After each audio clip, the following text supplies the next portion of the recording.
Napakagaan sa pakiramdam kapag alam mo na meron kang pera. Yung nabibili mo yung mga bagay na kailangan mo, wala kang utang na binabayaran at kaya mong magbahagi ng tulong sa iba. Karamihan sa atin ay pinapangarap ang magkaroon ng financial freedom dahil alam natin kung gaano kahirap ang buhay kapag ang iyong kinikita ay hindi sapat para sa iyong mga pangangailangan. Sa panahon natin ngayon, halos lahat na yata ng bagay ay nangangailangan ng pera. Kapag wala kang pera o maliit lang ang iyong income, ramdam mo rin na limited lang ang iyong magagawa. Pakiramdam mo ay parang kinokontrol ka na ng pera.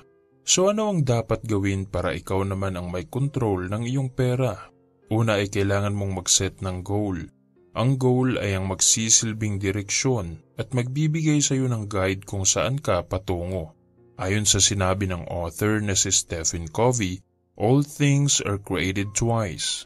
There is a mental creation and a physical creation. Ito yung principle niya na begin with the end in mind. Dapat alam mo kung saan ang iyong destinasyon bago ka magsimula sa iyong paglalakbay. Alamin mo kung ano ang gusto mong ma-achieve sa hinaharap at anong mga aksyon ang kinakailangan mong gawin para magtagumpay. Pangalawa ay kailangan mong mag-develop ng skills na kayang magbigay sa iyo ng malaking income. Ito yung tinatawag na high income skills.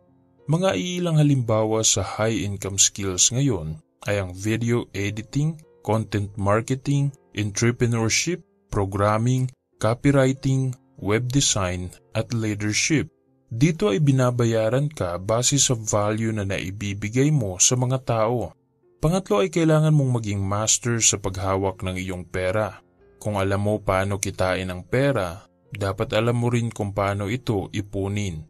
Dahil useless ang pagkakaroon ng malaking income kung lahat ng ito ay napupunta lang sa gastos.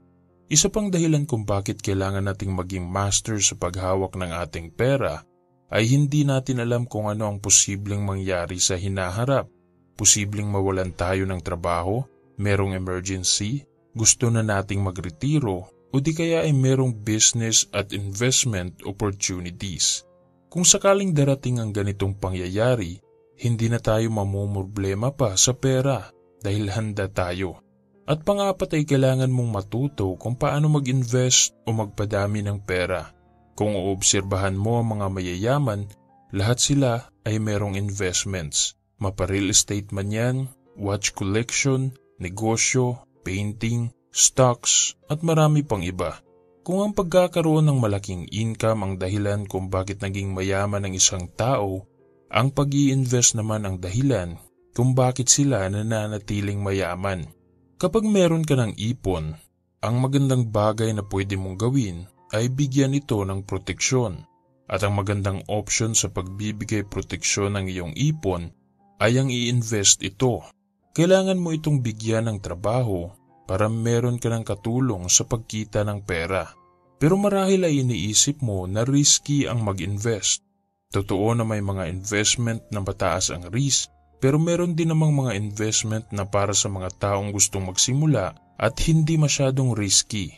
Yung uri ng investment na payapa pa rin ang iyong pagtulog sa gabi.